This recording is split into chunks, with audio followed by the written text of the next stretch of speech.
Mavis enjoys her work at FarawayQuarry. She has explored every siding and knows the quarry very well. When she was new, Mavis was encouraged to talk to the quarrymen and learn from their experiences. But her driver warned her not to ask about the engine who previously worked at the quarry. "Why? What happened?" Mavis asked.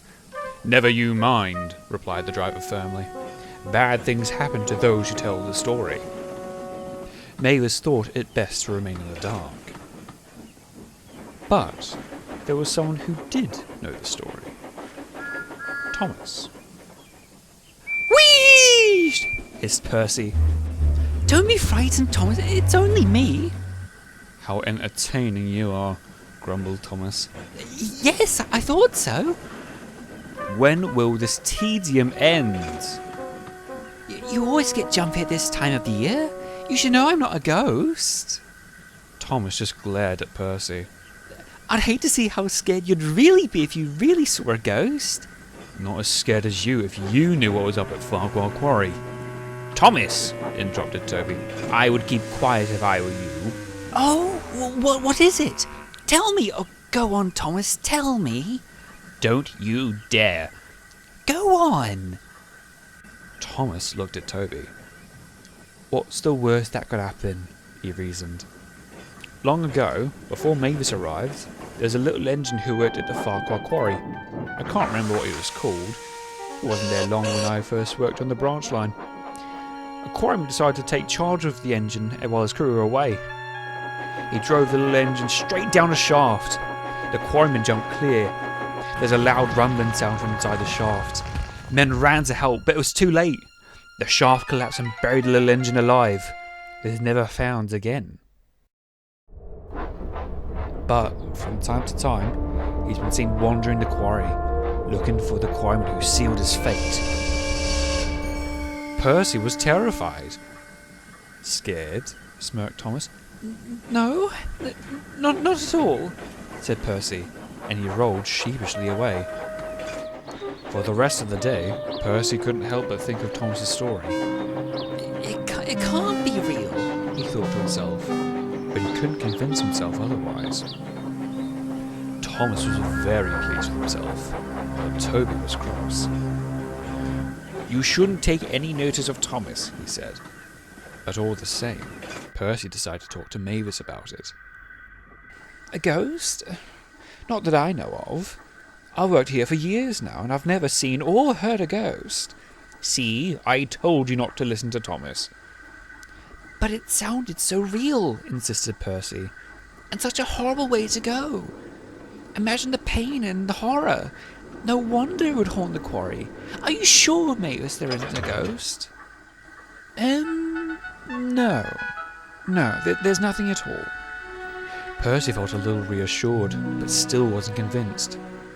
He would look at the shaft where the little engine disappeared. Unbeknownst to Percy, Mavis was noticing strange things happening in the quarry.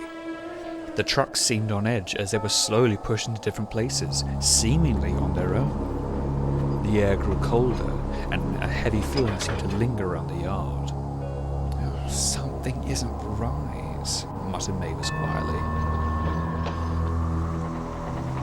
Meanwhile, Thomas was enjoying having the upper hand. "Whee!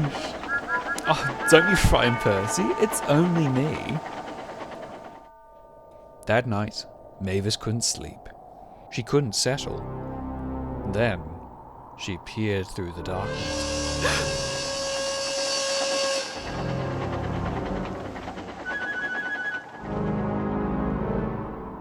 Thomas, Percy and Toby were sleeping in the shed. Thomas awoke to a faint puffing sound in the distance. "Who's there?" No one replied.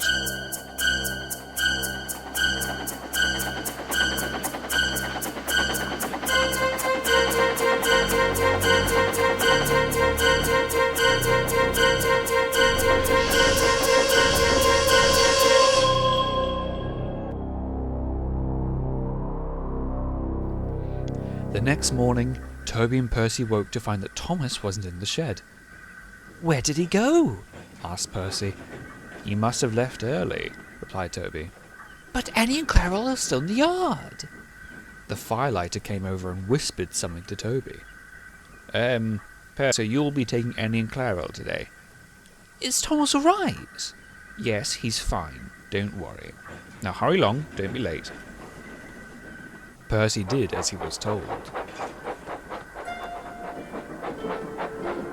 Toby found Thomas hiding in the yard amongst the trucks. He looked very shaken up. I told you not to tell the story, sighed Toby, but you wouldn't listen. Thomas said nothing. Although, you forgot one important part of the story.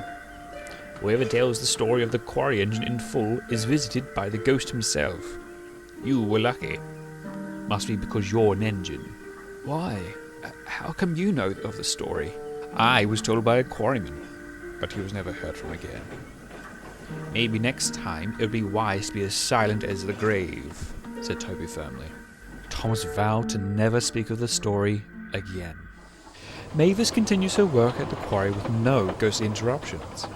However, she is more weary whenever she is round the mine shaft now, and for good reason. For whoever tells the ghost story will surely receive visits from the quarry engine. But now that I've told you, he'll be after me.